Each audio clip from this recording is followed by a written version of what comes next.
Hi hello. तर आज 6 वाजताच रिक्षा पकडली, तर कशासाठी पकडली हे तुम्हाला पुढे कळेलच.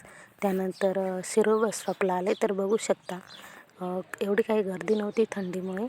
तर त्यानंतर बघू शकता इथं बस लागलेल्या होत्या, पण माझी बस लागली नव्हती. त्यानंतर इथे बस लागली, तर बसला पण काही गर्दी नव्हती, त्यामुळे खूप असं काही टेन्शन आलं नाही. त्यानंतर मी आळेफाटा बस स्टॉपला उतरले.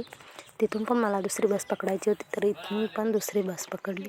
त्यानंतर राजूरला आले, तर इथे मला काही साहित्य घ्यायचं होतं, यासाठी मी इथे आले होते.